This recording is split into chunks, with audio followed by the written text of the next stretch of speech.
되겠죠.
하나, 둘.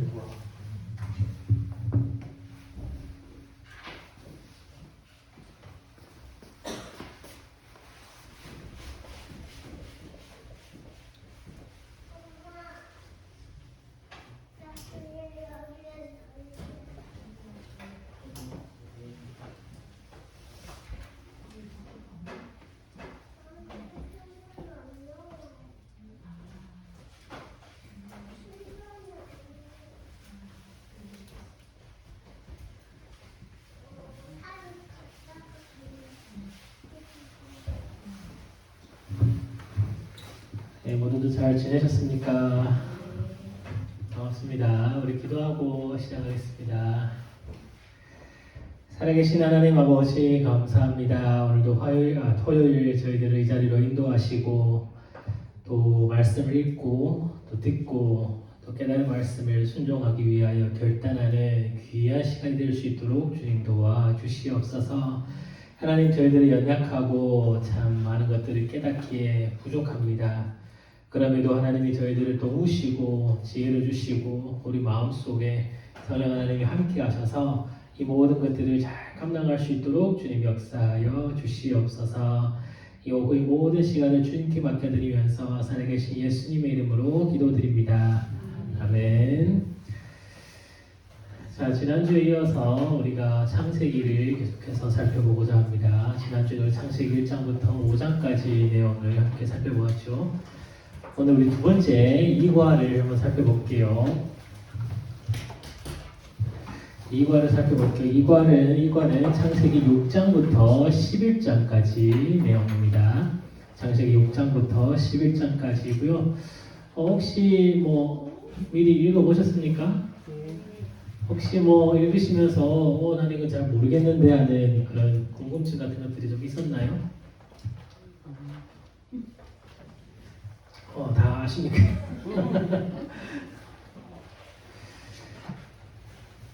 자, 창세기 6장부터 11장까지, 창세기 1장부터 11장까지 우리 모든 전체 성경의 그런 서두에 해당이 됩니다. 그래서 12장부터 누가 등장하냐? 11장 말미에 보면 아브라함이 등장을 합니다. 그래서 아브라함을 통하여 하나님이 구원의 그 민족 이스라엘을 선택하고 또 그를 통하여 그의 아들의 아들, 또 그 후손들까지 쭉 이어서 나오는 계기가 되죠. 그래서 창세기 1장부터 11장까지는 전체의 어떤 개론과 같은 이 세상이 어떻게 지어졌고 왜 이런가라는 것들을 이제 말씀해주고 있습니다. 영어로 창세기가 이제 뭔지 혹시 아십니까? 영어로 제목이 제네시스죠. 제네시스의 뜻은 기원이라는 뜻이죠. 시작이라는 뜻입니다. 그래서 세계의 시작, 또 더 나아가서 아브라함을 통한 하나님의 구원의 시작, 이 모든 것을 뜻하고 있고 1장부터 11장까지 이 세계가 어떻게 이루어졌는가라는 것을 표현해주고 있습니다. 자, 우리 교재의 말씀의 수업 부분 한번 같이 볼까요? 6장부터 9장까지는 하나님이 노아를 통하여 방주를 짓고 또 방주에서 하나님이 구원을 베푸신 그 말씀들을 기록해주고 있습니다. 하나님은 그 인류의 그 타락을 통하여 노아에게 방주를 지으라라고 명하셨죠. 그리고 하나님은 구원의 기회를 주셨지만 노아와 그 가족 이외의 모든 사람들은 이 기회를 거부하였습니다. 결국 홍수의 심판을 받게 된 것입니다.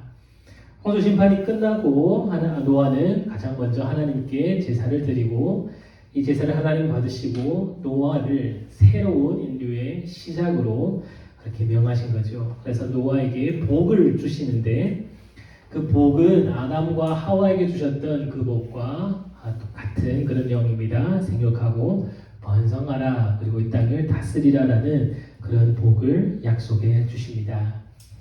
노아 이후에 10장은 족보가 나오고 11장은 바벨탑 사건이 등장을 합니다. 그래서 바벨탑 사건으로 인하여서 이 세상으로 흩어져간 사람들의 이야기들을 기록을 하고 있습니다. 이것이 6장부터 11장까지의 전체적인 내용의 흐름이 되겠습니다. 뒤에 교재가 있습니다. 교재 챙기세요.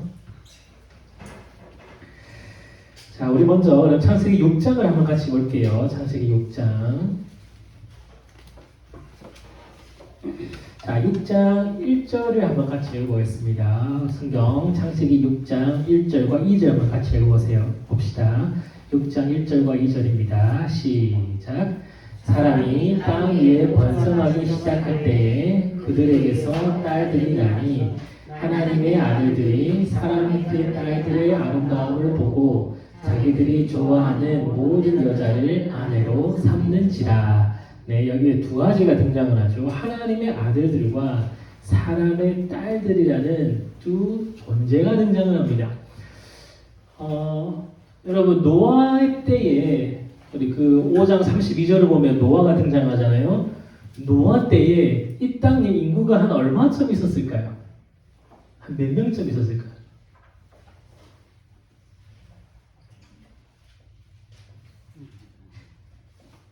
얼마쯤 있었을까요? 그래서 그 과학자들이 연구해서 보니 노아 때의 뭐 편차가 좀 크긴 크지만 10억에서 100억 정도 있었지 않나라는 그런 얘기를 하세요. 왜냐하면 여러분 그 앞에 이 5장에 아담부터 노아까지의 족보를 보면 그분들이 다 얼마 동안 살았습니까? 오래 살았죠. 800년, 900년, 700년 긴 세월 동안 살고 아이는 낳는데 사람이 수명이 길다 보니까 이제 덜 죽고 하니 인구가 계속 쌓이겠죠. 인구가 쌓이다 보니까 아주 많은 그런 인구를 가졌을 것이다 라고 생각을 합니다. 근데 그 중에서 5장에 기록되어 있던 그 사람들만 하나님의 약속의 자녀로 이렇게 기록이 된 겁니다. 아담은 셋을 낳고 또 셋을 통하여서 에노스 또 두루두루 해서 마지막 노아까지 하나님의 약속의 사람으로 이제 선택을 하고 되는 겁니다.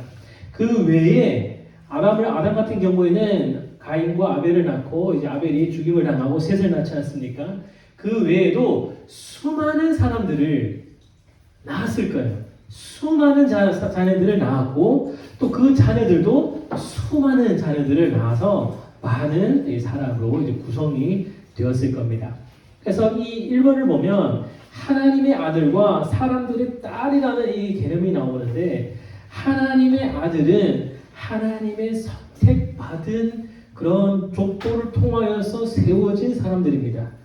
아담의 후손을 통하여서 세워진 사람들, 또 아담과 셋을 통하여서 세워진 사람들, 이런 사람들이 하나님의 아들들이고 사람의 딸들은 이 외에 있는 모든 사람들을 가리키고 있는 거죠.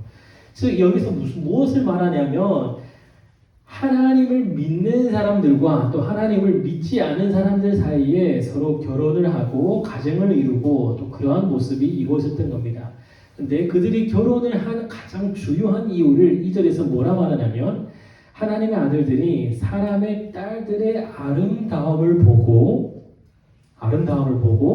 자기들이 좋아하는 모든 여자를 아내로 삼는지라 이렇게 평가하고 있습니다. 자기의 아름다움을 보고 그 눈의 욕정을 충족시키고 내가 좋아하는 나의 마음의 욕망까지 충족시키는 모든 여자들을 아내로 삼았다라는 겁니다. 이것은 신성해야 할 결혼이 욕정의 수단으로 전락해 버렸다라는 것을 이제 말해주고 있습니다. 뿐만 아니라 이때에 우리 사전을 보면 당시의 땅에는 네피림이라는 사람이 있었다랍니다. 네피림. 이 네피림은 무슨 뜻이냐면 지금 말로 하면 슈퍼히어로입니다. 슈퍼히어로. 유명한 사람, 힘 있는 사람, 능력 있는 사람, 슈퍼 영웅과도 같은 대스타 이런 사람을 네피림이라고 불렀던 것 같습니다. 그래서 이런 사람들이 그 땅에서 아주 많은 사람들이 흠모를 받고 추앙을 받고 또 그런 사람들의 모습이 하나님을 향한 모습인 것이 아니라 자기 눈에 보기에 예뻐 보이는 여인들을 아내로 삼고 뭐 그런 짓들을 많이 보고 나니 이 땅에는 부패와 타락이 가득했다라는 것을 5절에서 말하고 있습니다. 여호와께서 사람의 죄악이 세상에 가득함과 그의 마음으로 생각하는 모든 계획이 항상 악할 뿐임을 보시고 라고 얘기하는 겁니다. 인간의 모든 것들은 하나님을 향해야 하는 것인데 그렇지 않고 이 세상에서 이 모든 시선을 돌리고 거기에 이 마음을 쏟다 보니 결국 악을 행할 수밖에 없다. 그리고 하나님은 이 악한 세상을 이제 징벌하고 심판하기 위하여서 홍수를 준비하신 겁니다. 그리고 홍수 가운데서 유일하게 남겨두신 한 사람이 바로 8절에 보면 노아다라고 얘기를 하고 있는 겁니다. 자, 노아가 하나님의 은혜를 입은 하나님의 선택을 받은 건 다름이 아닙니다. 8절을 보면 여호와께 은혜를 입었더라라고 말하고 있죠. 노아가 하나님의 선택을 받은 것은 전적인 하나님의 은혜인 겁니다. 은혜는 그냥 주신 거잖아요. 내가 무엇을 해서 받는 건 보상이지만 내가 아무것도 아니지만 나에게 주는 것은 은혜다라고 얘기를 합니다. 그래서 노아는 하나님께 은혜를 입어서 하나님은 노아를 가리켜서 의인이다라고 9절에 말하고 있죠. 노아는 의인이요 당대 완전한 자다. 그래서 이 노아는 하나님과 동행하는 삶을 살았고 그를 통하여서 하나님은 구원을 계획하신 겁니다. 우리 두 번째 보면 홍수 심판이 시작됐다라고 하는데 하나님이 홍수의 심판을 하루아침에 그냥 막 내린 것이 아니죠. 하나님은 그들에게 어떠한 기간을 주었습니다. 그 기간이 얼마입니까? 하나님은 그 기간을 얼마 동안 주셨나요?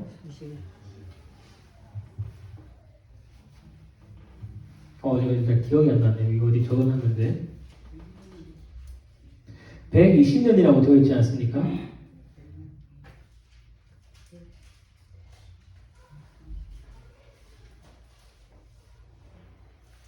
하나님이 노아에게 120년이라는 이 시간을 이제 두시고 120년 동안 이 백성들에게 회개와 하나님께 돌아올 수 있는 그러한 유예 기간을 하나님이 제정해 주신 겁니다. 그래서 120년 동안 노아를 통하여서 하나님의 심판을 이제 선포를 하기도 하고 또 그 가운데 노아를 통하여 그의 아들을 통하여 또 방주를 이제 짓게 된 거지요. 그래서 방주를 하나님의 말씀대로 이제 지었습니다. 자, 120년 동안 노아를 통하여서 하나님의 그 심판을 막 전했을 때 사람들은 노아의 말에 귀 기울였을까요? 귀 기울이지 않았을까요? 누가복음 17장 27절 이제 나중에 적어두셨다가 집에 가서 한번 읽어보세요. 누가복음 17장 27절에 이렇게 기록합니다. 노아가 방주에 들어가던 날까지 사람들이 먹고 마시고 장가들고 시집가더니 홍수가 나서 그들을 다 멸망시켰으며 라고 말하고 있습니다. 노아가 방주에 들어가던 날까지 그들은 이 땅에서 하나님을 찾지 않고 자기 욕정과 욕심대로 그렇게 살았다라는 것을 이제 말하고 있는 거죠. 그래서 이 120년 동안 하나님은 노아에게 이런 구원의 기회를 주셨지만 그를 통하여서 그 말씀을 들은 사람은 하나도 없었던 겁니다. 결국 모든 사람이 이제 죽게 된 것이죠. 그래서 하나님은 이 노아를 통하여서 방주를 짓게 됩니다. 자, 방주 어떻게 생겼을까요? 어떻게 생겼을까요? 방주는 우리 뭐 교회에서 내려가면서 한진중공업에 보면 배가 있잖아요. 배. 그런 큰 배처럼 생기지 않았습니다. 그것은 방주는 이제 6장 아래 부분에 방주에 대한 그런 설명이 나오는데 이제 규빗으로 되어 있어서 살짝 애매합니다. 이해하기 애매합니다.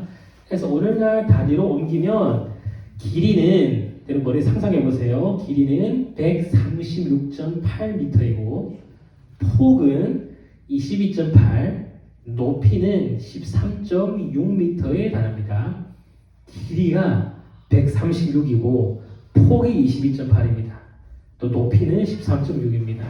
그래서 높이와 길이의 차이가 한 10배 정도 되는 겁니다. 그래서 방주에 대한 모형을 여러분 보시면 굉장히 긴 그런 배의 모형입니다. 그것을 축소해 보면 굉장히 긴 그런 모양을 가지고 있는 겁니다. 그래서 이 방주를 보면 배수량이 한 32,000톤 정도 된다라고 이제 얘기를 하고 있습니다. 32,000톤.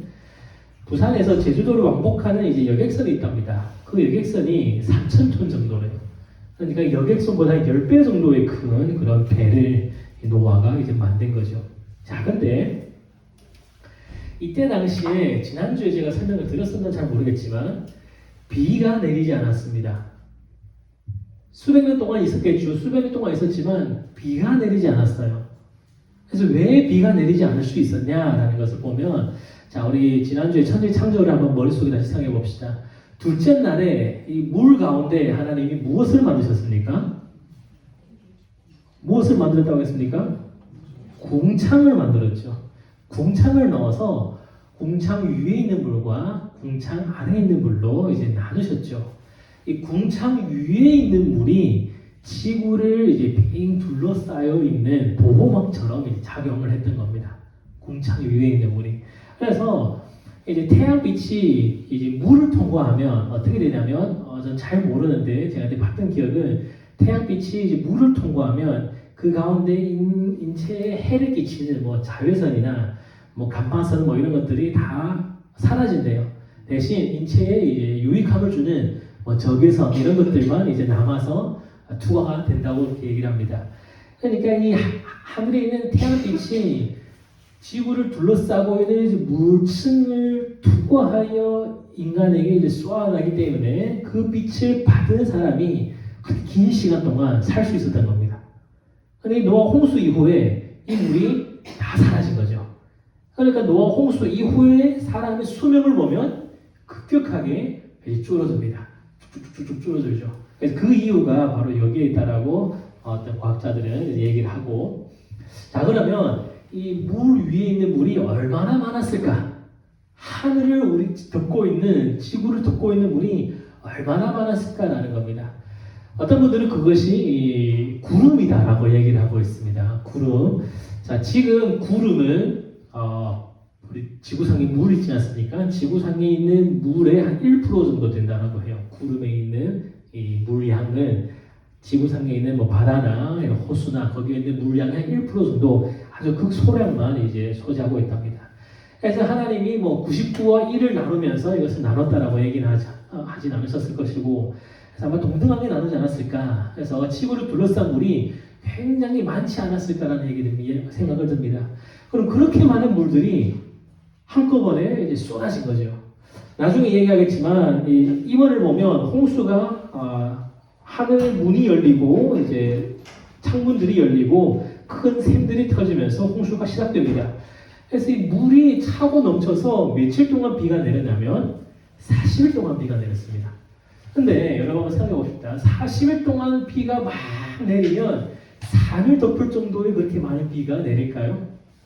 아마 힘들 겁니다. 40일 정도 하늘에서 비만 내린다면 힘들 거예요. 성경을 보면 하늘의 창문들이 열리고 샘들이 터졌다라고 하는 걸 보아서 하늘의 지구를 덮고 있던 그 물이 한꺼번에 쏟아져 내린 거 아닐까.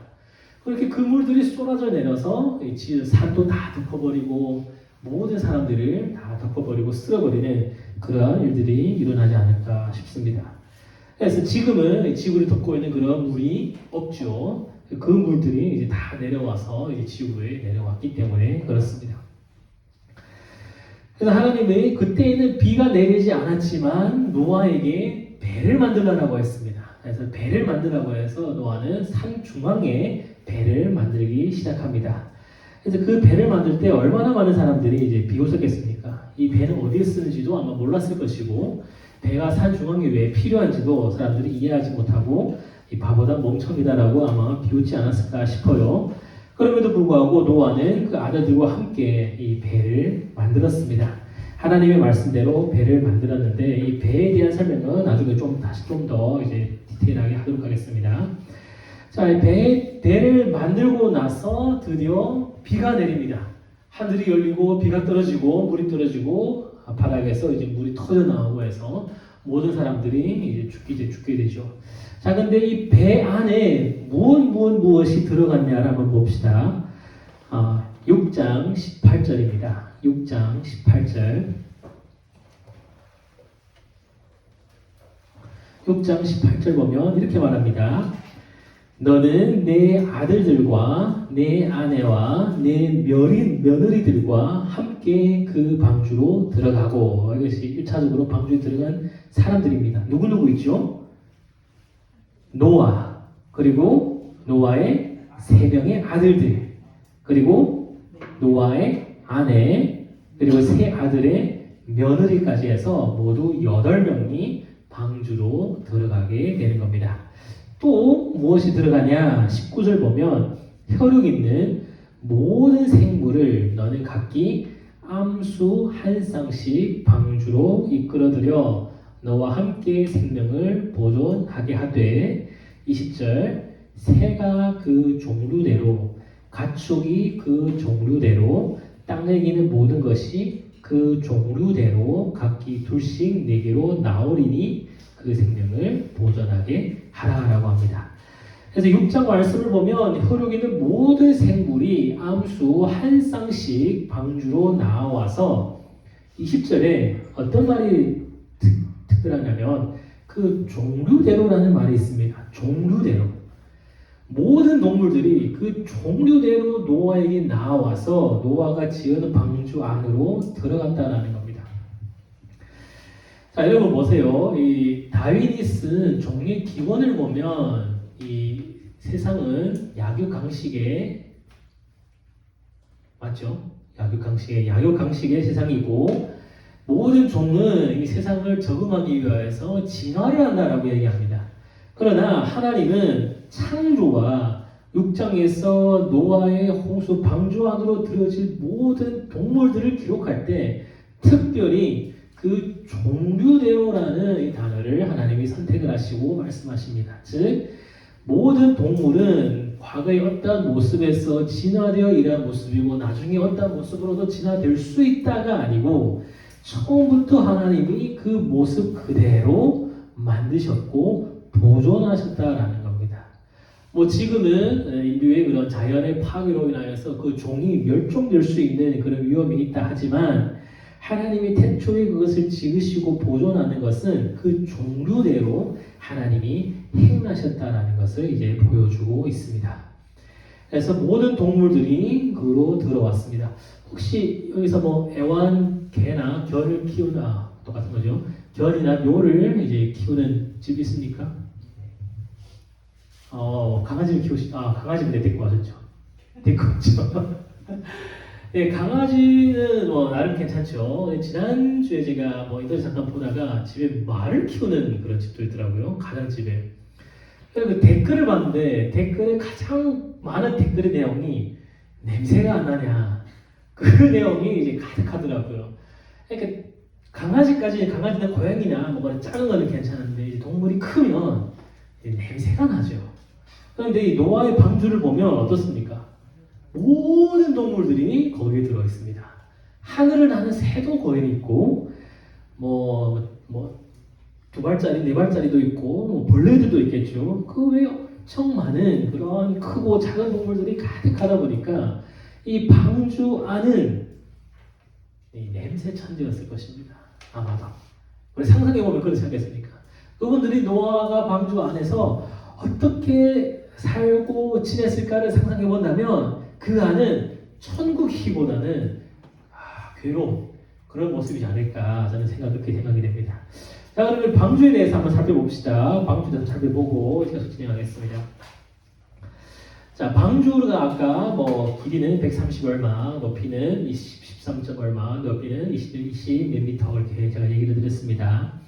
자, 방주를 만들 때 특징이 여러 가지가 있습니다. 특징이 뭐냐면 첫째로 방주의 원어는 히브리 성경에서는 방주를 뭐라고 기록했냐면 테바라는 단어로 기록했습니다. 테바라는 단어로 기록했고 이 테바가 어떤 거냐 뭐 배냐 뭐 물체냐 뭐 그럴 수 있는데 똑같은 테바가 어디에 등장하냐면 출애굽기 2장에 등장을 합니다. 자, 출애굽기 2장이 어떤 사건에 등장합니까? 출애굽기 2장에 모세가 이제 태어나죠. 그 모세 부모님이 이제 모세를 3개월 숨기다가 이제 숨길 수가 없어서 모세를 이제 갈대 상자에 넣어서 이제 강물로 뛰어보내죠. 그때 사용했던 갈대 상자를 성경은 테바라고 하는 겁니다. 그러면 큰 배도 테바고 이 작은 갈대 상자도 테바인데 이 두 개의 어떤 공통점이 있기 때문에 같은 단어를 썼겠죠. 그럼 이 테바는 어떤 뜻이냐? 이 테바의 특성은 크게 있지 않습니다. 크고 작음에 있지 않고 여기의 특성은 무동력에 있다는 겁니다. 무동력. 테바의 특성은 어디를 가는지 내가 방향과 키를 손에 쥐고 있지 않고 강이 흐르는 대로 물결이 흐르는 대로 그것이 움직인다라는 특성을 가진 것이 바로 테바입니다. 어느 방향으로 나아가든 속도가 빠르든 늦든 어디에서 멈추든 그 모든 결정을 철저하게 하나님께 위임한 것이 바로 테바였습니다. 때문에 노아의 방주와 모세의 갈대상자는 크기에서 비교가 불가할 정도로 차이가 났지만 똑같이 하나님의 구원의 테마가 되는 겁니다. 방주 안에 들어갔던 이 노아의 일가족들은 어디로 가야 하는지, 무엇을 해야 하는지, 또 어디에서 멈춰서야 할지 자기 의결권이 없었습니다. 하나님이 세우는 곳에 세웠고 하나님이 가야 하는 곳에 그냥 둥둥 떠서 가야만 했던 겁니다. 모세도 마찬가지겠죠. 이 갈대 상자에서 그가 어디로 가고 어디에 멈춰섰고 누구를 만날지 이 모든 것은 하나님이 좌지우지하는 것입니다. 결국 그것이 방주의 뜻이 되는 겁니다. 여러분 우리가 구원의 방주라고 노래를 하잖아요. 우리가 교회는 구원의 방주이고 우리는 구원의 방주 안에 들어왔다라고 할 때 방주 안에 들어왔다라고 하는 그 의미는 내 삶의 키는 나에게 있는 것이 아니고 하나님께 있다는 것을 고백하는 겁니다. 그러나 반대로 나는 구원의 방주에 들어왔다라고 하면서도 내 인생은 내가 설계한다라고 내 인생은 내 멋대로 갈 거야라고 우리가 그렇게 주장을 하고 억지를 부린다고 할 때 그것은 방주 속에 있는 것이 아니었다라고 얘기할 수 있겠죠. 자, 또 두 번째로 이 방주의 특징은 뭐냐면 방주 문이 있었을까요? 없었을까요? 문이 있었을까요? 없었을까요? 문이 있기를 들어갔겠죠. 자, 방주의 문은 그걸 누가 닫아줬을까요? 누가 닫아줬을까? 직접 닫았냐 하면 그것도 아닙니다. 자, 우리 7장 16절 보면 재미난 말씀 있죠. 7장 16절에 여호와께서 그를 들어보내고 문을 닫으시니라. 하나님이 직접 방주의 문을 닫아줬습니다. 자, 그러면 방주에 문이 있어요. 자, 보통 배는 문이 있고 이제 창문이 있잖아요. 창. 방주에 창이 있었을까요? 없었을까요? 창. 제가 생각 안 해보셨죠? 방주에 창문이 있었습니다. 어디에 있었을까요? 어디에? 있긴 있겠죠. 어디에 있는 것도 중요하겠죠. 자, 어디에 있냐면 6장 16절에 이제 방주를 짓는 규례를 말씀하면서 6장 16절에 이렇게 말합니다. 거기에 창을 내라. 위에서부터 한 규빗에 내고 위에서부터 한 규빗이랍니다. 이 위에서부터 한 규빗이란 말은 이 위에서부터 한 규빗 내려내라는 것이 아니고 이 에어컨에 있는 위치 있잖아요. 이제 이 위치에서 50cm 정도 되는 이제 창을 내라라는 겁니다. 결국 방주는 사면이 막혀 있고 위에만 뚫려 있는 그런 배였던 겁니다. 저희가 여러분 나중에 이제 비행기 타고 제 고향이 연길로 이제 갈 기회가 있으면 이제 비행기가 쭉 내릴 때 안내 방송이 납니다. 안내 방송이 나서 여러분 보통 우리가 비행기가 착륙할 때 어떻습니까? 창문을 다 열어야 하잖아요. 그렇죠, 다 열어야죠. 근데 거기는 이제 군사공항이라고 해서 비행기가 착륙할 때 창을 다 닫으랍니다. 그래서 닫아서 이제 보지 말게끔 뭐 사진도 찍지 말라고 뭐 그런 게 있습니다. 이게 다 닫으면 이제 밖에 어떤 모양인지 어떤 건지 잘 모르잖아요. 노아 방주가 양옆에 창이 없어요. 양옆에 창이 없다는 것은 이 세상이 지금 어떻게 흘러가고 있는지 어떻게 되어 있는지 이 하나님이 큰 물을 내려서 이 세상을 어떻게 심판하는지 보지 말라는 겁니다. 이 보지 말라는 것은 비슷한 부분이 또 어디 있습니까? 소돔과 고모라였죠. 하나님이 소돔과 고모라를 증거할 때 이 롯에게 말하죠. 뛰어가서 돌아보지 말라. 왜 돌아보지 말랍니까? 미련을 가지지 말라고? 아니죠. 이 하나님의 초자연적인 심판 앞에서 이 너희 눈으로 그것을 이제 보지 말라. 하나님을 보지 말라는 겁니다. 결국 그것을 이제 본 이 롯의 아내는 소금 기둥이 됐고, 하나님은 이 방주를 만들면서 전혀 창을 이제 만들지 않았습니다. 대신 어디에 있냐? 하늘에 있어요. 하늘에 있습니다. 자, 그러면 이 창을 통하여 이 노아가 배에서 한 1년 17일 정도 있었는데, 배에서 1년 17일 정도 한 370일 정도 있으면서 창을 통하여서 노아가 무엇을 볼 수 있었습니까? 하늘만 볼 수 있었습니다. 하늘만 바라보고 그 하늘에 계신 하나님만 노아는 볼 수 있었던 겁니다. 그러면 왜 하나님의 창문을 통하여 하늘에 계신 하나님만 볼 수 있었냐? 아까도 말씀드렸듯이 배 안에서 노아 8식구는 중노동을 하는 상황이었을 겁니다. 모든 동물에게 먹이를 주고 그들의 배설물을 치우고 그들을 돌보고 보살피는 일을 했을 겁니다. 밀폐된 공간에서 밤낮 짐승들과 새들의 울음소리를 듣고 역겨운 오물 냄새를 맡으면서 우리 지금 말하자면 회의감이 든다고 그러죠. 내가 지금 뭐 하러 여기 있냐? 내가 지금 뭐 때문에 여기에 이제 거해야 되냐? 이 힘든 상황 가운데서 내가 왜 여기에 있어야 되냐라는 그런 회의감이 들 때 그들이 뭐를 들고 볼 수 있는 건 하나님뿐이었다는 겁니다. 하나님만 바라보고 하나님만 살펴보라고 하나님은 그 위에 창만 이제 만들라고 하신 겁니다. 만약 그 배 옆에 있던 창이 있다면 그 창을 통하여서 그들은 세상을 바라봤을 겁니다. 그러나 하늘에 있는 창이 있기 때문에 창을 통하여서 하나님을 보고 어려운 상황 가운데서 하나님을 의지하는 사명자가 될 수 있었을 것입니다. 여러분, 이 노아가 있었던 이 환경은 사실 광야와도 비슷합니다. 여러분, 모세도 그렇고 이제 바울이나 요한도 세례요한도 그렇고 광야에서 하나님을 만납니다. 그럼 광야는 어떤 곳이냐? 아무것도 없는 곳입니다. 아무것도 의지할 것도 없고 즐길 거리도 없고 뭐 내 보고 뭐 내 마음의 기쁨을 위해서 주는 것이 아무도 없습니다. 있다고 하면 하늘에 밤에 하늘에서 반짝이는 그 별들과 그 위에 계신 하나님을 만나는 그런 시간밖에 없더라는 거죠. 그런 것들을 통하여서 그들이 하나님의 쓰임을 받고 하나님이 가라하는 곳에 하나님이 주시는 말씀을 듣고 하나님과 가까워지는 삶을 살 수 있다는 거죠. 때문에 방주 위에 있는 그 창은 노아가 힘들 때, 외로울 때, 괴로울 때 하나님을 의지하라라고 하는 하나님의 해법입니다. 어쩌면 오늘날 우리들에게도 그러한 창을 마련해 줄 수 있습니다. 여러분, 힘들고 외로우고 괴로우실 때마다 창을 통하여서 하나님을 보라고 하나님이 예배해 주신 그 창 안에 거하시기 바랍니다. 세상을 바라보고 세상의 눈을 돌리면 우리는 하나님을 멀리할 수밖에 없습니다. 더 유혹하거든요. 달콤하거든요. 그러나 우리를 이곳에 인도하신 그 하나님께 우리가 거하는 것이 바로 하나님 자녀다운 삶을 사는 그 방법입니다. 또한 우리는 우리 아이들에게 무엇을 가르쳐야 할까요?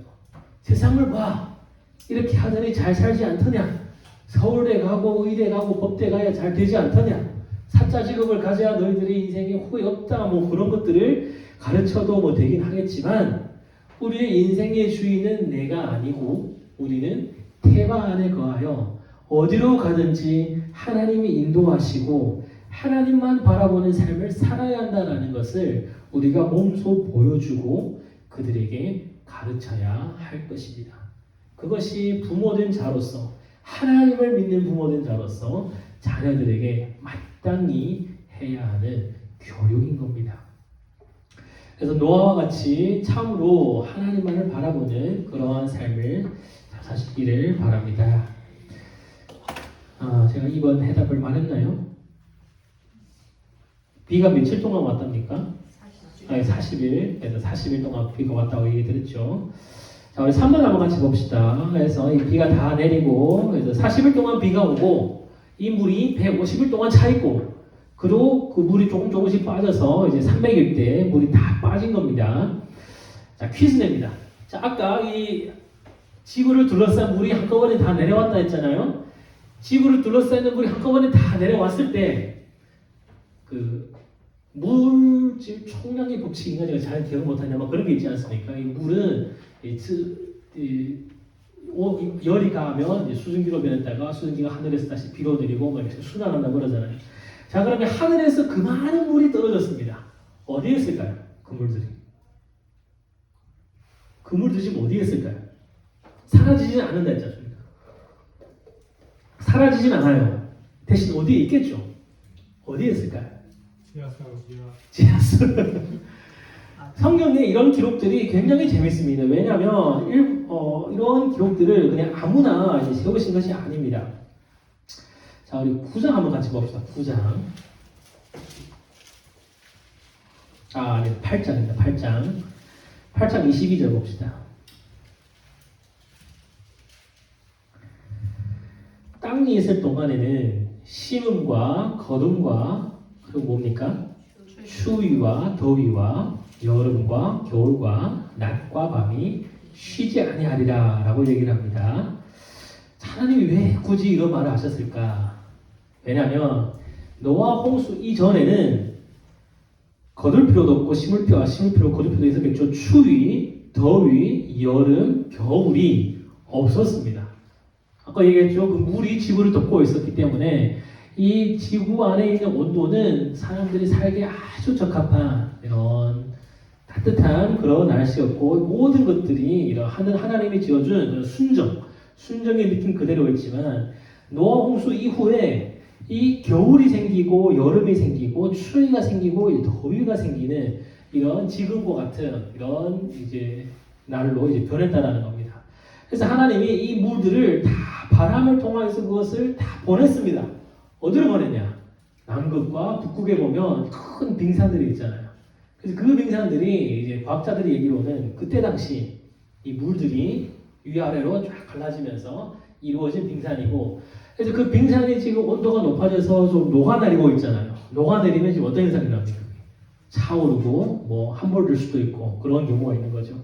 그래서 하나님이 하늘에 내린 그 물은 지금 남쪽과 북쪽으로 갈라져서 이제 남극과 북극에 모여 있다라고 이제 어떤 분들은 얘기를 하고 있습니다.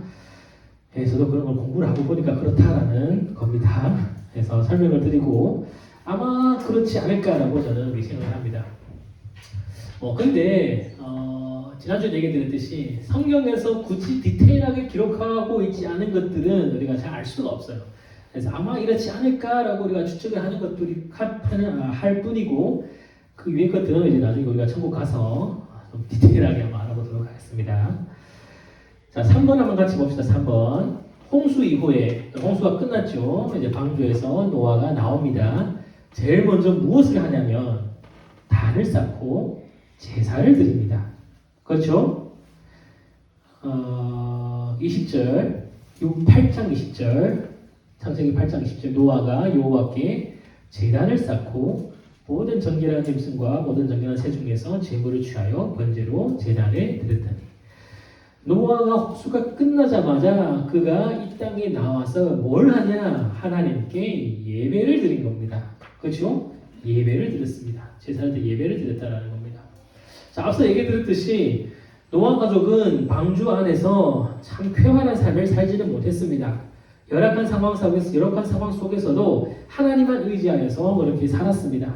그럼에도 불구하고 이제 방주에 나와서 자유인으로 이 땅을 밟았던 이 노아는 얼마나 감격이 이제 컸겠습니까? 그때 이 노아는 바로 내 뜻대로 내 마음대로 산 것이 아니고 신선한 공기를 마시면서 하나님께 먼저 제사를 드리는 삶을 살았다는 겁니다. 즉 우리 삶 속에서 예배가 우선순위 된다라는 것을 노아는 이제 알았던 것이죠.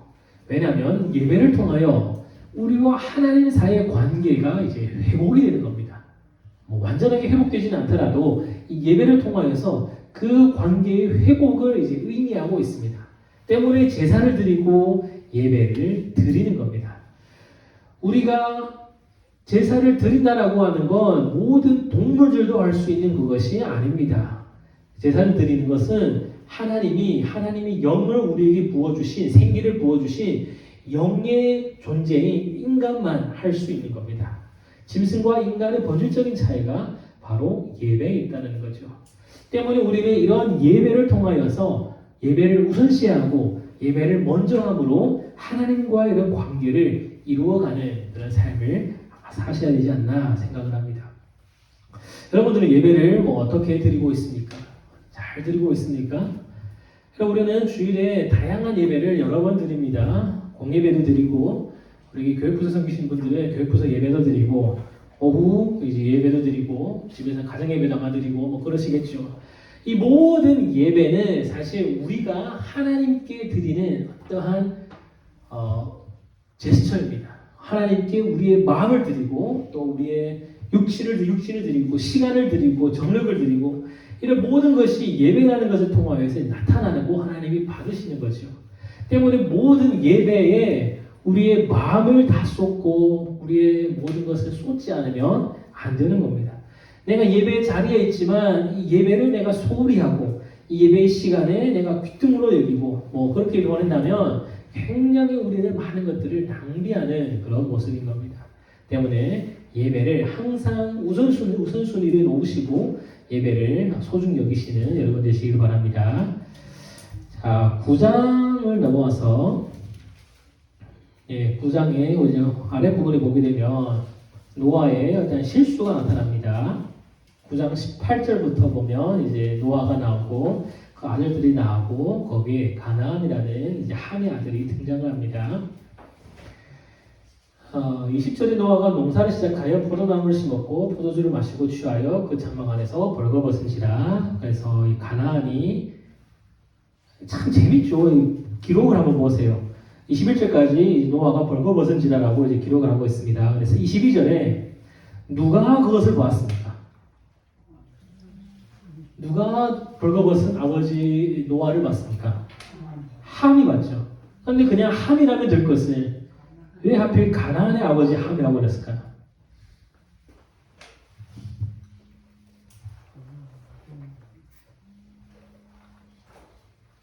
또 아래 23절에는 셈과 야벳이 이제 뒷걸음쳐서 이제 노아를 하체를 덮어주고 이제 저주를 합니다. 노아가 수를 띄어서 그 작은 아들의 자기에게 행한 것을 알고 이제 저주를 합니다. 누구를 저주합니까? 25절에 보면 이에 이르되 가나안은 저주를 받아 그의 형제의 종들의 종이 되기를 원하노라라고 이제 가나안을 이제 저주를 하게 되는 거죠. 그리고 축복은 그의 두 아들 셈과 야벳을 이제 축복을 하게 되는 겁니다. 그래서 여기 두 가지 포인트가 있습니다. 노아가 왜 술을 먹고 포도주를 마시고 이렇게 벌거벗어서 그런 못된 짓을 했냐? 그거는 인간이기 때문에 그런 실수를 할 수 있다. 실수다. 그런 실수도 노아를 통하여서 또 바로 이런 죄의 그런 양상이 되어졌다라고 해석을 할 수 있겠고, 두 번째로 이 가나안이 메인으로 등장을 한 것은 사실 이 창세기, 아까 제너시스라고 했잖아요. 창세기는 기원입니다. 누구의 기원이냐? 세상의 기원이기도 하지만 이 세상 가운데서 지금 가나안 땅을 목전에 두고 있는 이스라엘 백성들의 기원을 기록을 한 거죠. 그럼 왜 이스라엘 백성들이 우리가 가나안에 들어갈 지금 창세기는 모세가 썼고 모세가 광야에서 썼지 않습니까? 그래서 그들이 가나안을 바라보면서 이 땅이 하나님이 우리에게 주신 땅이다라고 하면서 이 땅이 어떻게 생겨났냐라는 것을 시작으로 이제 9장 후반부에 가나안이 등장을 하고 가나안의 이런 역사가 이제 기록이 되어 있는 것입니다. 그래서 이 저주를 받아서 굉장히 좀 안 좋은 모습이죠. 형제의 종들의 종이 되기를 원하노라. 종들의 종이 된다라고 하는 것은 진짜 천한 그런 모습입니다. 결국 가나안 땅에 들어가서 가나안 족속들을 다 멸절해야 되는 것에 대한 어떠한 배경을 설명해 주고 있다라고 저는 생각을 합니다. 그래서 9장에 가나안의 이런 특별한 존재가 등장을 하고 9장 말미에 노아가 350년을 더 살아서 950세가 되어 죽었다라고 기록되죠. 자, 그리고 그 아래 이제 10장에 보면 한번 4번 계속 봅시다. 4번을 보면 하나님께서 노아에게 보여주신 무지개는 무엇을 상징합니까? 그래서 그 전에 이 홍수 있기 전에는 비가 안 내렸으니까 무지개도 없었겠죠. 근데 홍수가 있고 나서 하늘에서 이제 비가 내리고 또 비 온 뒤에 어떤 태양광이 내리면서 그 지구를 비추면서 하늘에 있는 수증기와 굴절이 생겨서 이런 무지개가 생겨난 겁니다. 그래서 무지개를 주면서 하나님은 뭐라고 말하냐? 이것이 언약의 징표다라고 얘기를 합니다. 언약의 징표. 그래서 이 세상 하나님이 노아와 맺은 언약은 이 무지개를 징표 삼아서 보여주신 것입니다. 자, 여기서 그러면 퀴즈가 들어갑니다. 성경에 우리가 구약과 신약으로 얘기하고 있잖아요. 구약과 신약. 그러면 이 구약과 신약은 구와 신 여러분 다 아시죠? 구는 옛날, 옛 약속, 신약은 새로운 새로운 약속이다 그러죠. 그럼 이 약속은 무슨 약속일까요? 구약은 어떤 옛날 약속이고 신약은 또 어떤 새 약속일까요? 무지개 노아와 맺은 약속일까요? 아닙니다. 출애굽기에 보면 이스라엘 백성들이 시내산 아래에서 하나님과 언약을 맺습니다. 모세가 가서 그 십계명을 받으면서 언약을 맺습니다. 비를 부리면서 너는 내 백성이고 나는 너의 하나님이다. 이렇게 언약을 맺는 이 약속이 구약입니다. 이스라엘 백성들이 하나님의 백성이 되고 하나님이 그들의 하나님이 된다는 것이 구약속인데 예수 그리스도가 오시면서 새 약속을 줍니다. 너희는 다시는 옛 약속의 이제 전제들이 아니라 새 약속을 너에게 준다. 그 약속이 뭐냐? 이제 성찬을 통하여서 내 피와 내 살을 먹으면서 나와 함께 이 하나님의 천국에 동참하게 된다는 새로운 약속을 이제 주시는 겁니다. 그래서 그것이 구약과 신약의 그런 문자상의 의미가 되는 겁니다. 구약은 모세를 통한 가나안 땅에서 죄송합니다. 광야에서 모세를 통하여 하나님과 이스라엘 백성이 맺은 옛 약속이고 신약은 예수 그리스도를 통하여서 이 땅의 모든 예수 그리스도를 믿는 백성들과 예수님이 맺은 새 언약을 의미하고 있습니다. 물론 성경에는 여러 가지 언약이 나옵니다. 오늘 보시다시피 무지개 언약이 나오고 창세기 한 15장, 16장쯤에 보면 아브라함과 맺은 언약이 등장을 하고 또 창세기 3장에 보면 아담과 맺은 그 언약이 등장이 합니다. 그래서 여러 가지 언약이 등장을 하는데 그 가운데서 구약과 신약의 의미를 잠깐 말씀을 드렸습니다. 자, 그래서 10장에 이제 족보가 등장을 합니다. 10장의 족보는 이제 나뉩니다. 함의 아들, 야벳의 아들, 또 가나안의 아들, 또 세대 자손 이렇게 나누게 됩니다. 자, 그 21절부터 세대 자손들이 나뉘는데 우리 25절 한번 같이 봅시다. 25절. 그 위에는 비슷비슷해요. 비슷비슷한데 25절에 이렇게 말합니다. 에벨은 두 아들을 낳고 하나 이름을 벨렉이라 하였으니 그때의 세상이 나뉘었습니다. 라고 합니다. 벨렉 때의 세상이 나뉘었습니다. 여러분 벨렉을 한번 기억하세요. 벨렉. 자, 그리고 11장 넘어옵니다. 11장 넘어와서 10절부터 보면 족보가 나오고 이제 나이가 나옵니다. 족보가 나오고 나이가 쭉쭉쭉쭉 나오다가 18절에 이제 벨렉이 등장을 하죠. 그죠? 벨렉은 30세에 르우를 낳았고 르우를 낳은 후에 209년을 지냈다라고 합니다. 자, 209년을 살았습니다. 벨렉이. 그런데 벨렉 이전에 그 벨렉의 아버지 에벨은 얼마나 살았냐? 430년을 살았답니다. 그러니까 34세 벨렉을 낳고 430년을 살니까 460살 정도 살았겠죠. 그러니까 벨렉 이전까지도 인구의 수명이 400 몇 살까지 되었는데 벨렉 때에 갑자기 수명이 절반으로 뚝 끊겼습니다. 그러니까 노아 홍수 이전에는 한 900살까지 되다가 홍수 이후에 한 500, 400 정도 되다가 벨렉 때에 또 200으로 이제 뚝 끊기게 된 겁니다. 그래서 벨렉 때에 무슨 일이 있었냐?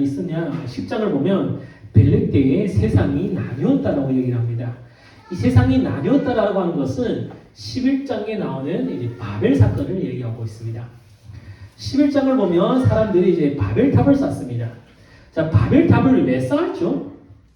어떤 이유로 바벨탑을 지었을까요? 어떻게? 뭐 때문에 바벨탑을 쌓습니까? 여기 있죠. 우리가 서로 말하되 벽돌을 쌓고 이렇게 하자. 또 11장 4절을 보면 탑 꼭대기를 하늘에 닿게 하여 우리 이름을 내고, 여기 첫째. 두 번째, 온 지면에 흩어짐을 면하자. 자, 그런데 하나님이 노아에게 뭐라고 말씀합니까? 나오면서. 그렇죠. 생육하고 번성하고 땅이 어떠합니까?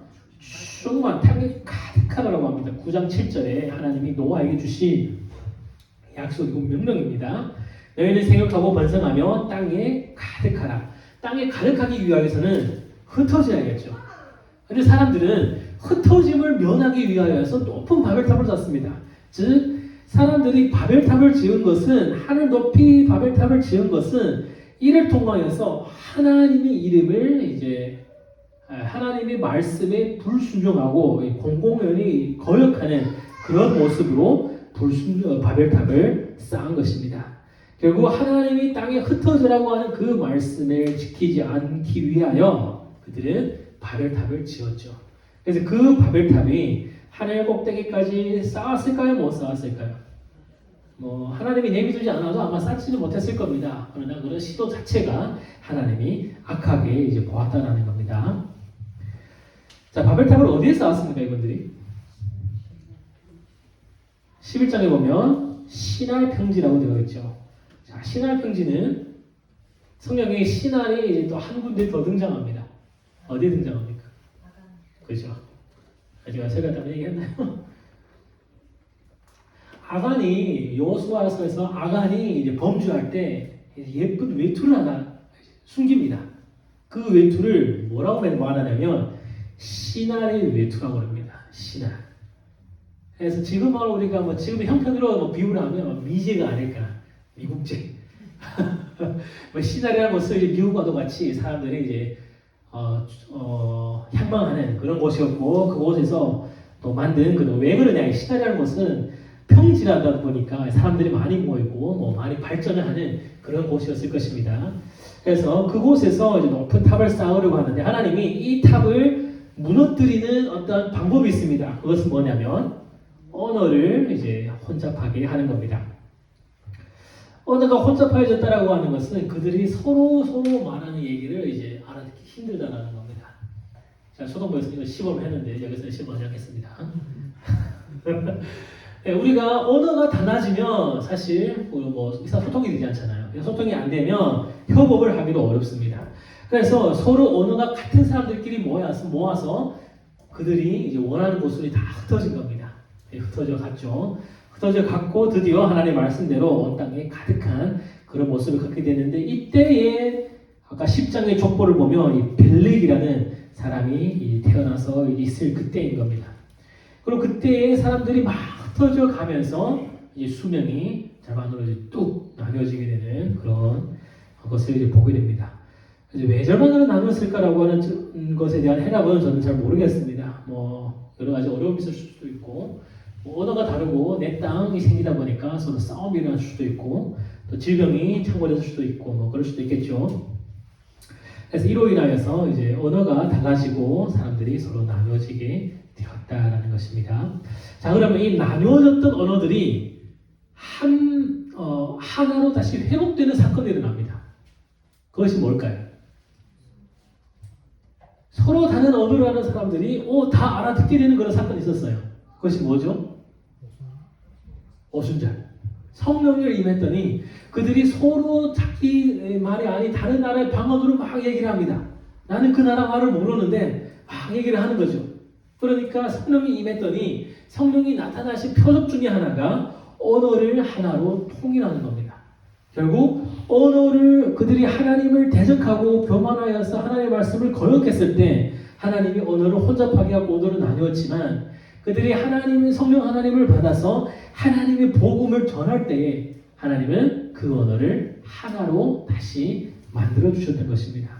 그래서 우리가 어떻게 하나님의 일을 하느냐, 어떻게 하나님의 그 부르심대로 사느냐라고 하는 것은 성령이 그런 충만함을 받아서 복음 전하고 우리 하나님 우리에게 주어주신 그 구원의 은혜를 다른 사람들에게 이제 간증하고 설명하고 말하고 하는 것이 곧 하나님의 일을 하는 그런 모습이지 않을까라고 생각을 하게 됩니다.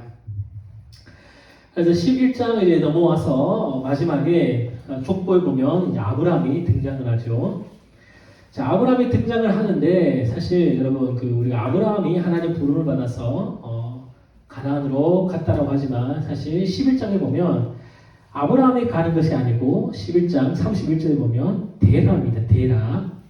데라가 그 아들 아브라함과 하란의 아들인 그의 손자 롯과 그의 며느리 아브라함의 아내 사레를 데리고 갈대아인의 우르를 떠나 가나안 땅으로 가고자 하더니 데라가 먼저 가나안 땅으로 가고자 이렇게 출발했던 것이죠.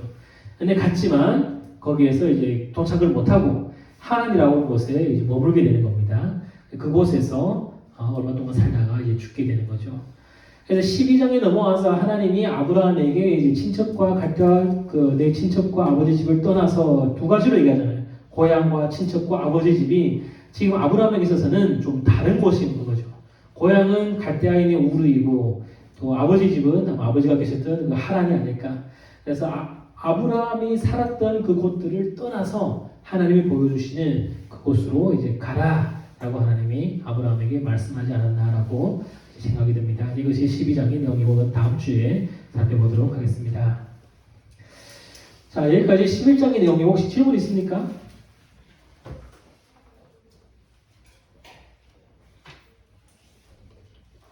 특별하게 질문.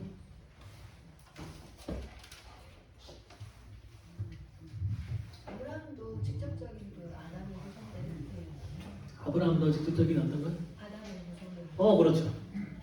후손. 왜냐하면 아담의 후손이라기보다도 이제 노아의 후손이죠. 노아의 아들 셈이잖아요. 셈의 후손 가운데 11장에 보면 이제 데라가 나오고 그 데라의 이제 아들이 아브라함이 나오는 거죠. 그래서 아담으로부터 시작해서 노아까지 노아 가운데 세 아들 가운데 이 셈을 통하여서 또 아브라함까지 아브라함의 여러 아들 가운데 이삭을 통하여서 야곱까지 그 야곱에서 12지파가 나오고 이스라엘 민족이 형성이 된 겁니다. 자, 그러면 그 아래 말씀과 삶을 한번 같이 보겠습니다. 제가 교재가 달라서 말씀과 삶을 자, 말씀과 삶을 한번 같이 보겠습니다. 자, 1번 한번 같이 볼게요. 인간이 죄악으로 가득한 세상이지만 하나님은 포기하지 않고 인간을 구원하길 원하십니다. 구원의 방주이신 예수님을 보내셔서 사람들이 하나님의 심판에서 구원받고 온 세상에 회복될 수 있는 길을 보여주셨습니다. 그래서 성도들은 구원의 방주인 그 예수님을 전해야 한다는 거죠. 그래서 아까 얘기드렸듯이 하나님을 믿는 자녀로서 우리의 삶은 날마다 복음 전하는 삶이 되어야 한다는 겁니다. 복음 전하고 그 복음을 통해 보여주는 그런 삶이 되어야 되는 거죠. 그런데 믿지 않은 분들에게 우리가 전도를 할 때 여러분 어때요? 그분들이 바로 우리가 전하는 그 내용을 이제 받아들입니까? 안 받아들이죠. 저도 이 전도라고 하는 것을 많이 고민을 하면 우리가 지금 목요 전도팀이 가서 내가 전도하시고 또 포스트를 통하여서 분들에게 전도를 하잖아요. 저는 이것이 전도라기보다도 무엇에 가깝냐면 이 교회 소개에 가깝다고 생각합니다. 이 교회를 한번 나와보세요. 우리 교회 나와보세요. 라고 이렇게 얘기하는 거. 그럼 그분들이 진짜 교회에 나왔을 때 그분들에게 무엇을 하느냐? 이 예수님이 우리 인생의 구주다라고 하는 것을 이제 전하는 것이 이 전도인 겁니다.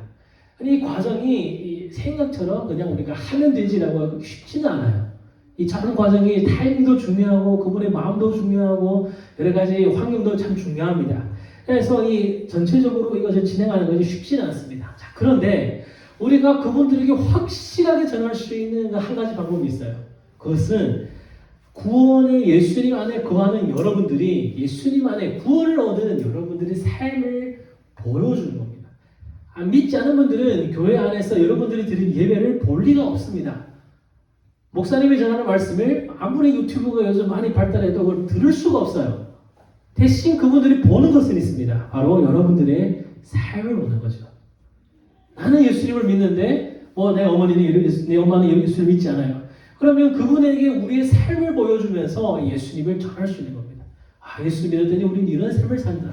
예수 믿었더니 우리는 이런 삶을 살다. 그런 삶을 통하여서 우리는 구원을 전해줄 수 있고 또 그분들이 그런 삶을 통하여서 우리 보여주는 삶을 통하여서 예수님을 보고 또 구원의 소식을 들을 수 있지 않을까라는 생각을 합니다. 그래서 이런 것을 하기 위하여서 우리 교회 또 우리가 무엇을 해야 하느냐라는 것이 고민이 됩니다. 자, 두 번째 한번 같이 보겠습니다. 두 번째 한번 넘어서 예수님의 약속대로 다시 번성하게 된 인류는 신할의 어느 땅에 성과 탑을 쌓았죠. 바벨탑을 쌓았습니다. 이것은 온 세상에 흩어져서 이 세상을 돌보고 다스리라는 하나님의 명령을 거역하고 하나님의 주인 되시는 하나님 나라를 세우기를 거역하는 행동입니다. 나와 우리 교회는 하나님의 뜻을 따라 이 세상을 하나님 나라로 만드는 일에 순종하고 있으니까 인간적인 뜻을 추구하고 우리 이름을 내는 일에 분주하지 않습니까? 자, 신할 땅에 바벨탑을 쌓으면서 그분들은 그들의 이름을 내려고 참 높은 탑을 쌓으려고 이렇게 모여들었습니다. 교회에서 우리가 우리의 이름을 높이려고 한다면 한도 끝도 없어요. 때문에 교회에서 우리 이름을 오히려 감추는 것이 좋습니다. 예수님도 말하죠. 내 왼손에 하는 것을 오른손이 모르게 해라. 왼손에 하는 거 오른손을 어떻게 모르게 할 수 있습니까? 이 자체를 이제 얘기하지 말거나 혹은 거기에 대해서 너무 교만하고 자부하지 말라라는 그러한 어떤 가르치심이겠죠. 그래서 우리 이러한 것들을 어떻게 하면 할 수 있을까? 우리 교회가 내가 하나님 앞에서 그 하나님의 말씀대로 하나님 나라를 지키기 위해서 어떤 일을 할 수 있을까라는 것들을 한번 같이 고민하고 또 그것을 적용하는 그런 시간이 됐으면 좋겠습니다. 자, 우리 두 번째 시간 11장까지 이렇게 했고 다음 주는 우리 세 번째로 20장까지 내용으로 좀 깁니다. 내용이 좀 많습니다. 그래서 20장까지 또 여기서 읽으시고 또 궁금한 것들을 미리 적어주시면 제가 한번 능력껏 한번 답해보겠습니다. 기도하고 우리 지난번에 했던 대로 잠깐 모여서 쉐어링하고 마치도록 하겠습니다. 기도하겠습니다. 살아계신 하나님 아버지 감사합니다. 저희들이 노아와 또 이후에 있는 모든 창세기 11장까지 그런 기사를 통하여 하나님의 구원과 하나님의 일하심과 또 인간의 어떤 그 연약함들을 살펴보았습니다. 하나님이 저희들을 돕지 않고 인도하지 않으며 은혜를 주시지 않으며 우리는 절대 주님 앞에 나아갈 수 없는 존재임을 고백합니다. 하나님 노아에게 은혜를 주셨듯이 오늘 여기 앉아있는 모든 분들께 하나님 은혜를 주시고 우리들을 도와 주시옵소서. 노아를 선택하고 그에게 복 주어 하나님 나라를 계속 이어갔듯이 저희들을 통하여 우리의 가족이 우리의 삶이 우리가 거하는 모든 곳이 하나님의 나라가 될 수 있도록 주님 역사하여 주시옵소서. 오늘도 비가 오는 날씨지만 저희들 인도하시고 또 이 오후 시간 저희들과 함께 이런 좋은 나눔을 해결해 주셔서 감사합니다. 하나님 저희들의 모든 나눔과 또 듣고 깨달은 것들을 하나님 기억하셔서 온전히 주님이 쓰시는 귀한 그릇으로 저희들을 세워 주시옵소서. 오늘도 함께해 주신 주님께 모든 감사와 찬양 올려드리면서 예수님의 이름으로 기도드립니다. 아멘. 자, 감사합니다. 또 우리 양쪽으로 나눠서 같이 나누고 자유롭게 헤어지면 되겠습니다.